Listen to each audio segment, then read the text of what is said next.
Picture a Wall Street analyst, 12 monitors, Bloomberg terminal glowing, 40 hours of research on a single stock. He places his trade, confident, precise, and over the next 15 years, a boring index fund that required zero research quietly beats him anyway. Not because he was stupid, not because he got unlucky, not because the market was rigged, just because the game itself was harder than it looked, and the house always takes its cut.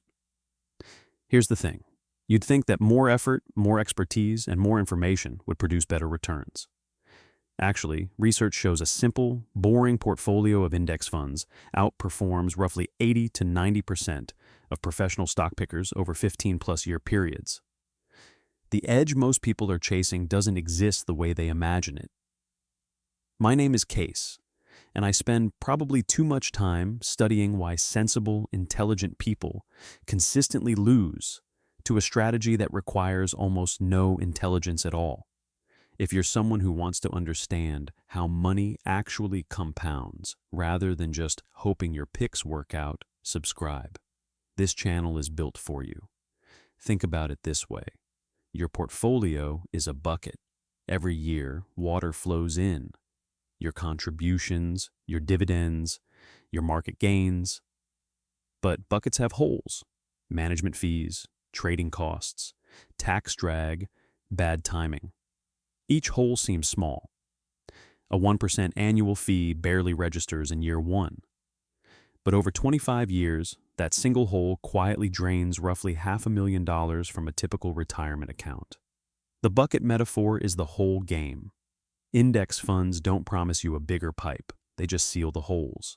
Here's where it gets interesting.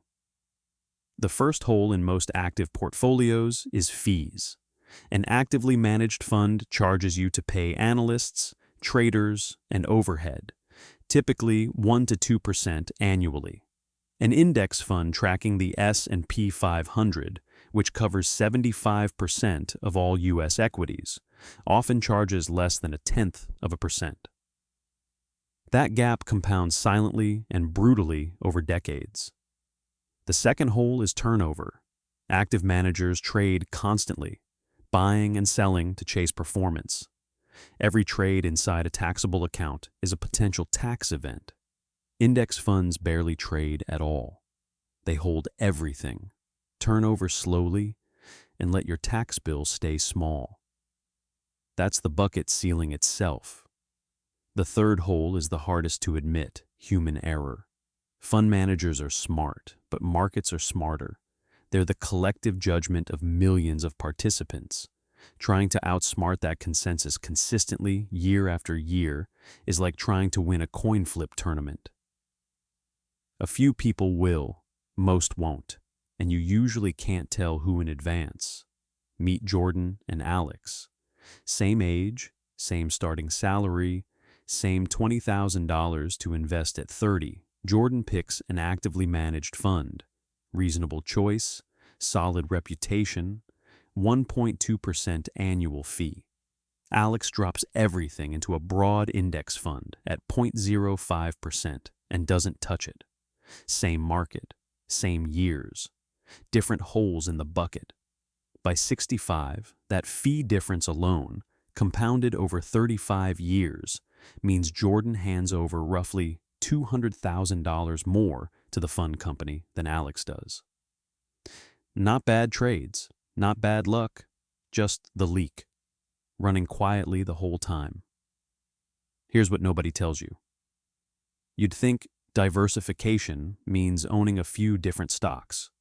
Actually, the MSCI World Index holds nearly 1,400 companies across 23 developed countries, covering roughly 85% of global market cap. That's not diversification. That's owning the whole game. You'd think more research produces better results.